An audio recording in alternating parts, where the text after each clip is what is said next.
The night was calm, the air soft around the big house that stood on the edge of the city. The mansion belonged to a man of wealth, a man who had built his empire with numbers, deals, and endless hours of work. He was a single father, a man who rarely smiled, but who loved his young son more than anything else in the world.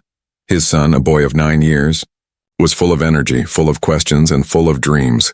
The boy often played alone in the garden because his father was too busy. Tutors came and went. Some stayed for a few weeks. Others left after a few days. None of them could hold the boy's attention for long. None could keep the spark alive in his curious mind. One afternoon, as the father returned from a long meeting, he looked out of his window and froze. Under the big oak tree in the garden, his son was not alone. There was someone sitting beside him, a girl. Her clothes looked old and torn, her hair messy, her face pale as if she had not eaten properly for days. The father's first thought was simple. A trespasser, maybe a runaway child, maybe a thief. His guards must have failed. His security must have missed her. But before he called anyone, he stopped. He kept watching, because what he saw next was not something normal. The girl was drawing strange marks on the ground with a stick. They were not childish doodles.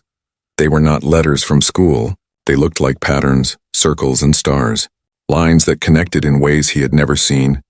His son was leaning close, eyes wide, smiling, repeating the strange sounds that the girl whispered.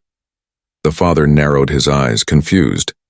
She was not teaching him words from any human language he knew. Her voice carried a strange rhythm, almost like music, soft but full of weight. The boy laughed as if he understood, as if the symbols made sense.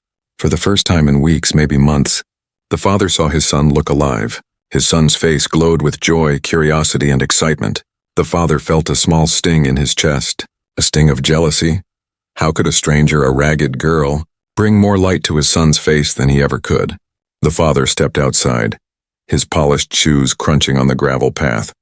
His son noticed him and waved happily. "Papa, come. She is teaching me something," the boy shouted. The girl looked up, her eyes locked on the father's face. In that moment, he felt something strange. Her eyes were not like other eyes. They carried a faint glow, a shimmer that did not belong to this world. It lasted only a second. Maybe it was a trick of the light. Maybe it was his tired mind, but it made his heart beat faster. The girl did not run. She did not beg. She only stared back at him, calm and steady, as if she was not afraid, as if she had already seen men far greater, far crueler, and far richer than him. "Who are you?" the father asked sharply. "What are you doing here?" His voice was cold, his hands tight behind his back. The girl's lips moved slowly, her voice quiet but firm. "I teach him," she said, her English broken, heavy but clear enough. "He understands? He must learn." The father frowned, anger mixing with confusion. "You will not come near my son again," he said. But his son clung to her arm, shaking his head. "No, Papa, she is kind. She shows me stars. She shows me things my teachers cannot." The father's world tilted. His son had never defended anyone like this, not even his tutors, not even his friends. Something was happening here. Something he did not understand. He stepped closer, his sharp eyes catching more detail. The girl's skin had a faint shine, not dirt, not sweat, something else. Her hands, though thin, carried strange scars, like burns or marks that formed symbols of their own. She stood up slowly, taller than he expected, but still frail. Before he could say more, she turned her gaze back to the boy, touched his forehead lightly, and whispered something in the same strange language. The boy's eyes lit up. He gasped as if a secret had been placed in his mind, as if he had seen something wonderful. The father felt his pulse quicken, his mind racing. Who was she? What was she? Why did she know things that no child from the street should know? The guards rushed to the garden at last, alerted by the father's earlier shout. But when they came near, the girl stepped back. Her body seemed to blur under the soft light of the evening, and before their eyes she was gone, melted into the shadows. Leaving no trace, the boy cried out, "She will come back, Papa," she promised, his voice full of certainty. The father stood in silence, his heart pounding.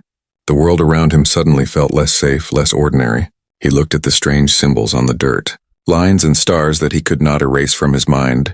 He whispered to himself, "Who are you, girl? And why my son?" And from that night the mystery began, a mystery that would soon turn his perfect world upside down. The night after the strange meeting, the father could not sleep. His mind kept replaying the image of the girl, her glowing eyes, her strange words, the way his son had clung to her as if she was a treasure. He lay awake in his large empty room, thinking, wondering, fearing by morning. He had made a decision. He would confront her properly if she returned. He would not allow her to run away into the shadows.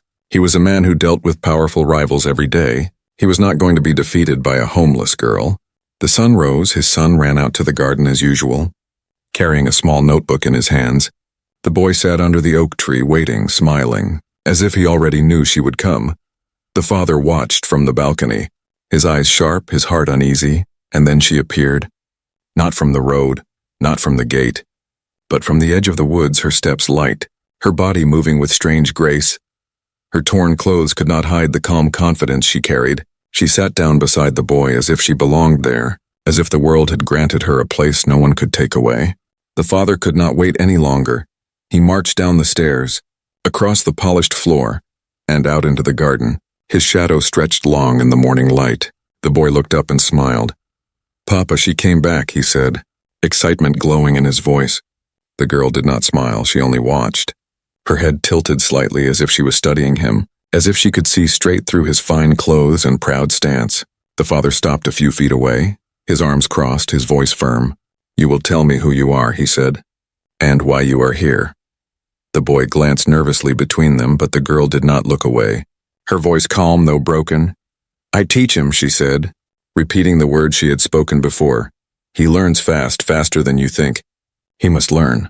The father's jaw tightened, he stepped closer. "You do not speak to my son without my permission," he warned. "You do not enter my garden, this is my home, my rules." For a moment, he expected fear. He expected her to tremble, to beg. But instead, she slowly raised her hand and pointed at the dirt where symbols were drawn. The boy had copied them neatly into his notebook. The father bent down, his eyes narrowing. The shapes looked complex, like maps of stars, like codes. Far beyond anything a normal child's game could create, the boy explained quickly. "Papa, she showed me the path of stars. She said they sing in numbers. She said the sky is like a giant book." The father looked back at the girl, his voice low. "Where did you learn this?" he demanded. The girl's lips curved into something like a sad smile, her eyes deep, holding secrets too heavy for her small frame. "Not here," she whispered. "Far, far away, your boy understands. He listens, others do not. He must know." The words sent a chill down the father's spine. He told himself she was lying. She must be. Perhaps she had stolen books. Perhaps she was pretending, but deep inside, a part of him whispered that her knowledge was real, that she carried truth not from this earth. The boy tugged his father's sleeve. "Please, Papa, let her stay," he pleaded. "I learn more from her in one day than in weeks at school." "She makes the stars talk to me." The father stared at his son, torn between anger and curiosity. He wanted to push the girl away, yet he wanted to know what she knew. He felt trapped in a puzzle. The wind moved through the trees. The morning light flickered across her face, and for the first time, the father noticed the scars on her arms more clearly. They were not random marks, they curved in patterns, glowing faintly when the sunlight touched them. Before he could speak, the sound of his phone buzzed in his pocket. His business partner was calling, reminding him of an important meeting. The father's world was full of wealth, power, and deals. Yet at that moment all of it seemed distant, as if this strange girl and his son's smile mattered more than the empire he had built. He ignored the call, his voice low. "If you are lying, I will find out," he said, his tone sharp but weaker than before, because deep inside he already knew she was not lying. The girl tilted her head again, her expression unreadable. "Truth does not fear," she answered softly. Then she turned back to the boy, pointing to another set of symbols, her hand steady, her focus pure. The father stood still, his chest tight, watching his son laugh and copy the marks with joy. He felt both powerless and strangely moved. Something inside him whispered that this encounter was only the beginning, that his life was about to change in ways he could not control. As the wind rose, carrying the sound of distant cars and city life, the garden felt like another world, a world where a homeless alien girl and a lonely rich boy could share knowledge greater than gold, and where a father, for the first time, feared that his money could not protect him from the truth that was unfolding before his eyes. Days passed, and the father tried to forbid his son from meeting the strange girl. He told the boy to stay indoors, to focus on his tutors, to stop wasting time with someone who did not belong. But children do not listen to walls, and curiosity is stronger than commands. Each evening, when the father grew busy with calls and meetings, the boy slipped out into the garden, his notebook clutched tight, waiting under the oak tree. waiting for the girl who carried the stars in her eyes. The girl always came, sometimes from the woods, sometimes from the shadows near the fence.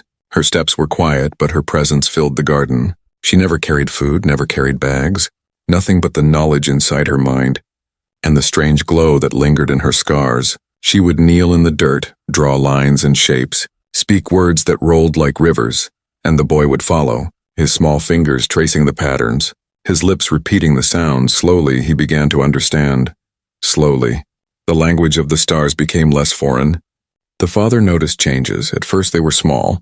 His son stopped asking silly questions. Instead, he asked about planets, about numbers, about why the sun moved the way it did. Then the changes grew larger. The boy began to solve puzzles faster. He corrected his tutors with quiet confidence. He wrote down equations that no one had taught him. One afternoon, a tutor stormed out of the study, red-faced and trembling. "Your son mocks me," he told the father. "He asks questions no child should ask, questions I cannot answer. He says a girl taught him truths I have never seen in any book." The father dismissed the tutor, but his heart burned with unease. Later, he found the boy alone, drawing circles on the desk, whispering to himself. "The same rhythm the girl used," he asked sharply. "Where did you learn this?" And the boy answered with innocent eyes. "She says the stars sing, Papa. She says if I listen long enough I can hear them. She says humans forgot long ago, but I can remember." The father shivered. His logical mind told him it was nonsense. Yet the symbols haunted him. Even in his dreams he saw the glowing lines, the girl's eyes staring at him steady and fearless. One evening, he decided to watch from the shadows. He stood behind the tall hedge while his son sat with her. He expected childish play, but what he saw froze him. The girl placed her palm against the boy's forehead. A faint light spread from her skin. The boy gasped but did not pull away. Instead, he smiled, his eyes shining, as if he had seen 1,000 suns in one breath. The father's heart pounded. His instinct screamed to pull the boy away, but he stayed silent because something deeper held him, something he could not name. The girl spoke softly, her broken English mixing with her strange language. "You must be brave," she told the boy. "Your mind is open, your heart is clean. You will carry what others fear. You will remember what is lost." The boy nodded, his voice small but sure. "I will, I promise." The father stepped back, his breath shaking. He had built a life on numbers, money and power. Yet here was his son, touched by something beyond human reach, something that no deal, no contract, no empire could buy. The next day, his son surprised him again. At breakfast, the boy asked, "Papa, why do humans fight for land when the universe is endless, when there is enough space for all?" The father nearly dropped his cup. His son had never spoken like this before. Later at school, the boy's teachers wrote notes about his sudden intelligence, his sudden calmness. They praised him, but also warned that he was different, that he asked questions they could not answer. The father's business partners began to notice too. During a dinner party, one man chuckled as the boy explained the orbit of a distant star system. "Where did he learn that?" they asked. The father forced a laugh, but inside fear gnawed at him. At night, when the city lights flickered below the mansion, he stood at the balcony watching the stars, wondering, was this girl a gift or a curse? Was she raising his son into greatness or leading him into danger? The boy cared nothing for fear. He only cared for his lessons. He waited each night, writing notes, whispering words, smiling in ways the father had not seen in years. The girl had given him joy, but also mystery. One night, the father caught them again. The boy was asking, "Why me? Why do you teach me?" The girl paused, her eyes heavy with secrets. "Because you listen," she whispered, "and because you are not afraid. You will see what others cannot." The father's chest tightened. He wanted to step forward, to demand answers, but his feet felt locked, his voice trapped. Instead, he turned away, his heart pounding with questions that had no end. In the silence of his vast home, he realized the truth. His son was no longer just his own. His son was walking into a world of stars, guided by a girl who did not belong, and no wall of wealth could stop it. The mansion was quiet, but the father's mind was not. His son was changing. His questions grew deeper, his knowledge sharper, his innocence mixed with wisdom that no child should carry. The father should have been proud, but instead he felt uneasy. He felt as if his home was no longer his own, as if something had entered and refused to leave. At business meetings, his rivals noticed his distracted eyes, his restless silence. They whispered among themselves, One leaned closer during dinner and said with a sly smile, "Strange signals in your area. My friend, people talk, some say lights in the sky, some say unusual energy near your estate. Perhaps you are hiding something."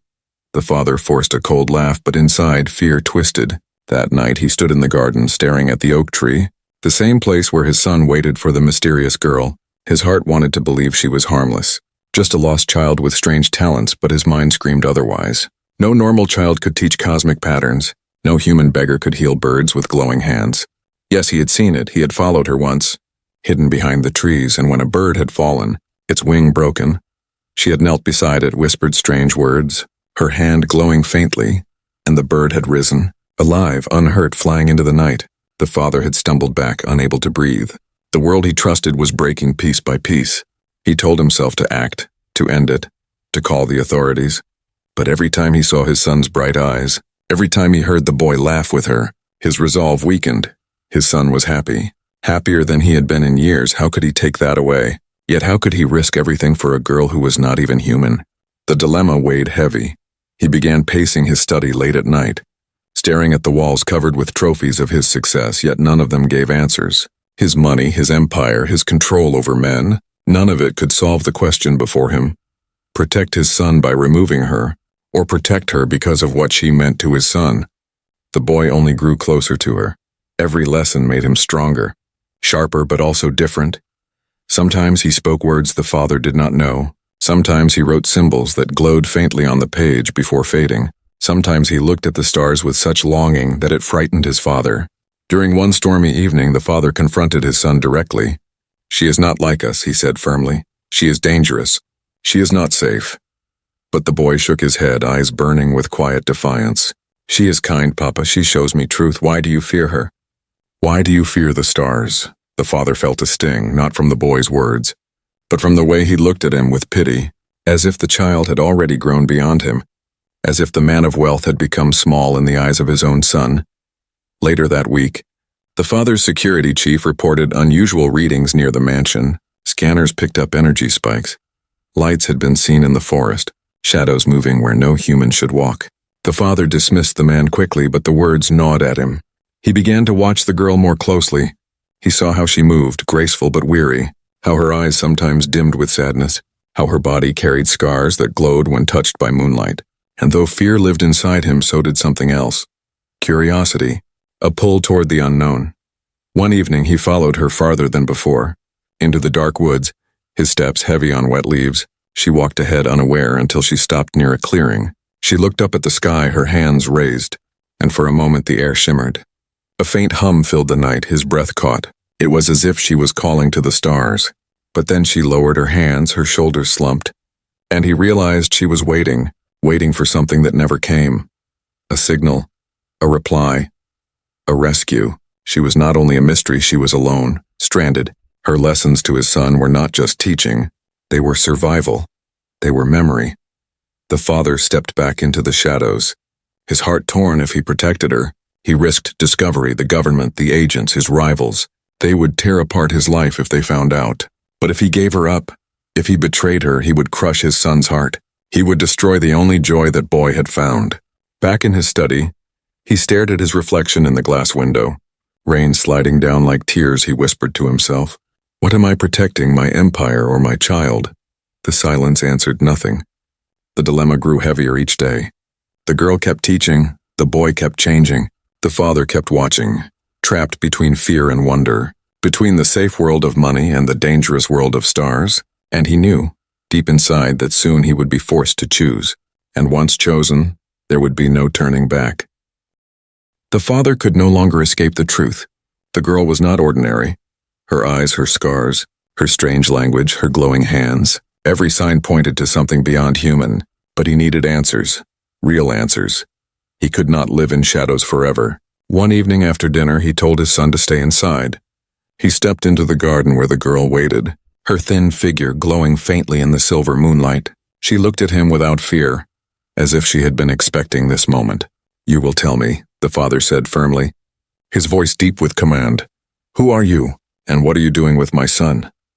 His words carried the weight of a man who had built empires, a man used to obedience. The girl tilted her head slightly, her eyes reflecting starlight. Then she whispered, "Not from here," her voice soft, almost sad. "I fell, I broke, I hide, I teach."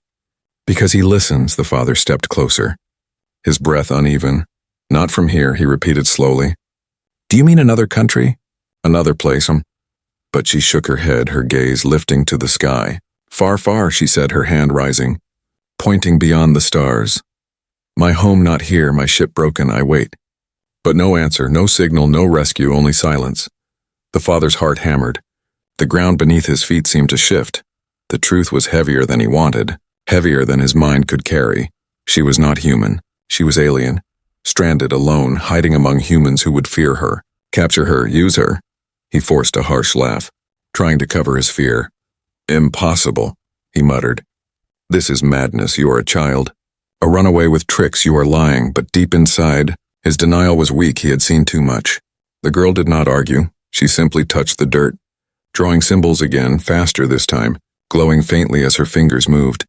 The lines formed maps of stars, orbits, paths no human child could know. Her voice trembled as she spoke. "Your boy understands, his mind open, he learns. He carries what my people know, he remembers what I cannot lose." The father's legs felt heavy. He lowered himself onto the stone bench, his hands gripping the edge. His empire of wealth, his towers of power, all of it seemed small, dust compared to the sky above. "Why him?" he asked quietly. "Why my son?" The girl's eyes softened, her voice steady though broken. "Because he listens. Because he does not laugh at stars. Because his heart is brave, because he does not fear truth. Many humans close their ears, but not him. Not your boy." The father turned his face away, struggling with the storm inside him. His son, chosen by something beyond earth. It should have been pride. But all he felt was fear. Fear of losing him. Fear of what this truth would bring. The girl noticed his silence. She stood slowly, her thin frame trembling slightly, yet her gaze stayed strong. "You fear me," she said, her words blunt but calm. "But I hurt nothing. I give knowledge, I give truth. Your people would chain me, study me, use me. I hide because of this." The father's throat tightened. He wanted to deny it, but she was right. Men like him, men of greed and power, would see her as a weapon, not a child. They would take her apart in the name of science. In the name of fear. At that moment, the door behind him creaked. His son stepped out, his eyes wide, his notebook in his hands. "Papa, she told you." "Didn't she?" the boy said softly. "You believe now? Don't you?" The father looked at his son, the boy's small frame glowing in the moonlight, his face filled with hope, trust, and something greater, something that no business deal could ever create. He whispered harshly, "Go back inside." But the boy shook his head, standing close to the girl. "She is not danger. Papa, she is friend, she is teacher, she needs us." The father felt his chest ache. His son was right, but the weight of the world pressed down. He could already feel danger closing in, whispers from rivals, signals in the air, shadows moving near his land. He stared at the girl again, his voice low and sharp. "If what you say is true, then they will come. They will find you, and when they do, everything I have built will burn." The girl looked at him with calm sadness.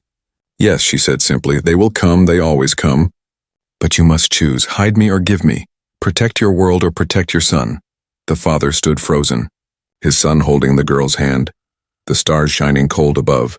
His empire of wealth meant nothing now. The universe had stepped into his garden, and with it came a choice he could not escape.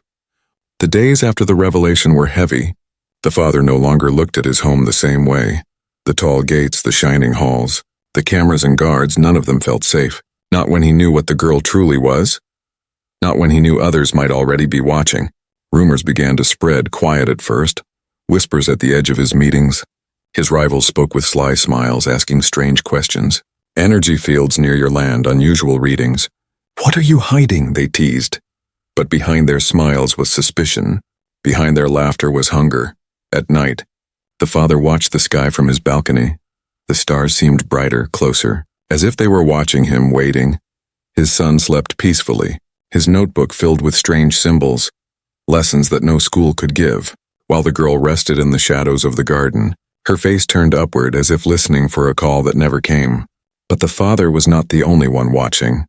He noticed unmarked cars passing slowly by the estate, strangers lingering too long near the gate, the hum of strange devices in the woods. It was clear someone had sensed the truth.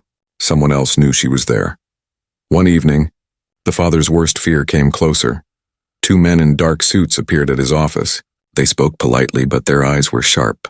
"We've been tracking unusual signals," they said. "We believe something foreign may be hiding near your property. You would tell us if you saw anything, wouldn't you?" Their words were gentle, but their warning was sharp. The father forced a smile, denied everything, but his heart beat like thunder. He returned home and locked every door. He told his guards to watch closely, but he knew if the government wanted her, no walls could stop them. That night under the oak tree, the boy clutched the girl's hand, his face pale. "Papa, they will take her," he said, his voice breaking. "They will hurt her, don't let them, please, she trusts us.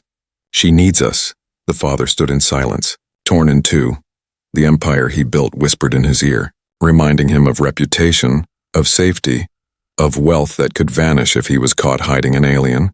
But his son's voice cut deeper, reminding him of love, of joy, of the spark that had returned to the boy's eyes because of her. The girl looked at him quietly, her gaze calm even as danger grew. "They will come soon," she said, her voice steady. "You must choose. Give me to them and your life stays safe, or hide me and your world changes forever." The father clenched his fists, his mind a storm. He remembered the birds she healed, the stars she drew, the laughter of his son. He also remembered the threats of his rivals, the sharp smiles of the men in suits. He whispered harshly, "Why must this choice be mine?" But deep inside he knew. Fate had dropped her into his garden. Fate had tied his family to her survival. The boy stepped forward, his eyes shining with tears.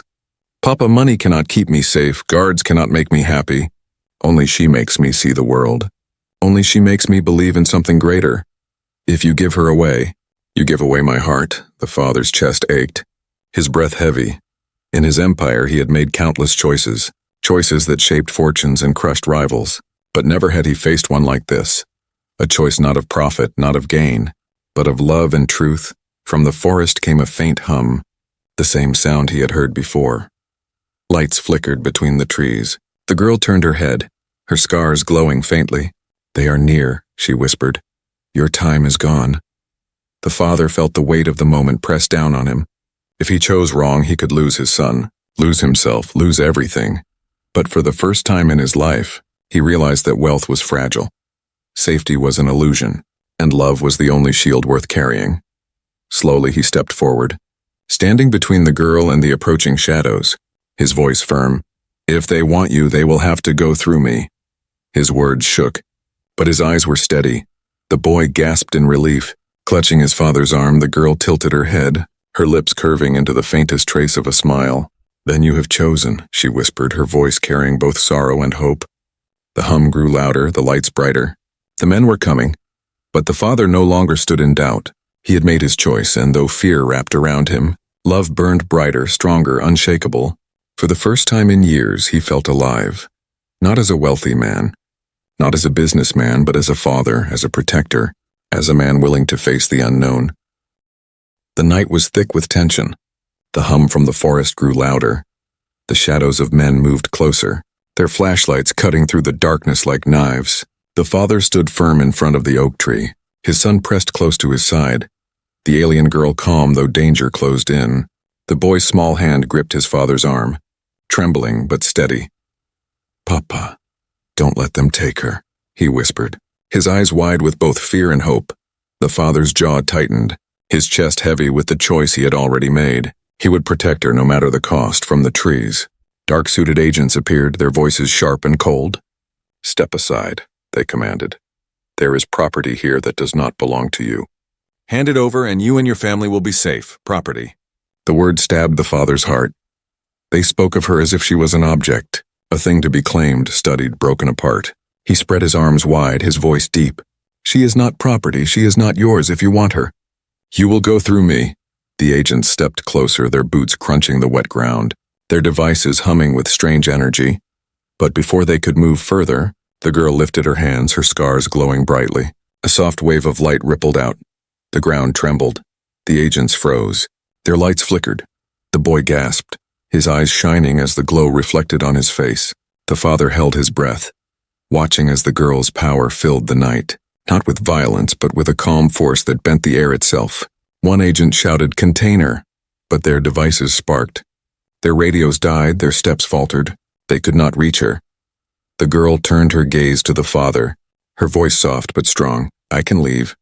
If I leave, they stop, but if I stay, you suffer. The father shook his head, his voice raw. No, you will not face them alone. You are not alone anymore. You are under my protection. The boy cried out. Stay with us, don't go, his small voice breaking, his arms wrapping around her frail form. She looked down at him, her alien eyes glowing with warmth. Little one, I must, she whispered. Your world is not ready, but you are ready. You carry what I gave, and one day, you will remember. The boy's tears fell, his voice shaking. But I need you. She touched his cheek gently. You need only courage. And you have it. The father's throat tightened. He had never felt so powerless. He had built an empire with his hands, but he could not hold on to her. She did not belong to him. She belonged to the stars. The hum in the forest grew louder. The sky itself seemed to respond. A faint beam of light pierced through the clouds. Soft and golden, the girl's scars glowed brighter, her body trembling as if answering a call. The agents stared upward, stunned, their weapons forgotten. The boy gasped. Papa, her ship? It's coming. The girl stepped back, her gaze fixed on the beam. She whispered to the boy one last time. Remember kindness. Remember courage. Remember the stars. Then she turned to the father, her eyes steady. You chose love, not fear. Protect him. He will carry more than you know. The father wanted to speak, but his voice failed. His heart ached with both pride and sorrow. He could only nod, his eyes burning with tears he never thought he would shed. The light grew, wrapping around the girl. Lifting her slowly, the boy reached out, but the father held him tight, whispering, Let her go, my son. She is going home. The agents tried to move, but the force pushed them back. Powerless against the beam, the girl rose higher, her figure glowing brighter, until she vanished into the night sky, leaving only silence. The boy buried his face against his father. Sobbing, the father held him close, his eyes on the stars, his chest heavy but full. For the first time, he felt the weight of true wealth, not money, not power, but the gift of love, courage, and truth. The agents left in silence, defeated, unable to explain what they had witnessed. The father's empire still stood, but his world had changed forever.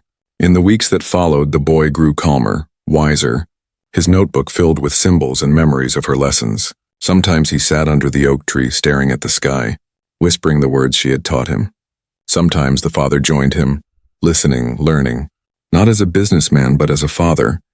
The mansion no longer felt empty. The father no longer felt lost. The girl had left, but her light remained, carried in the heart of a boy and in the choice of a man who had learned that wealth was nothing without love, and that even the strongest walls could not protect him from truth.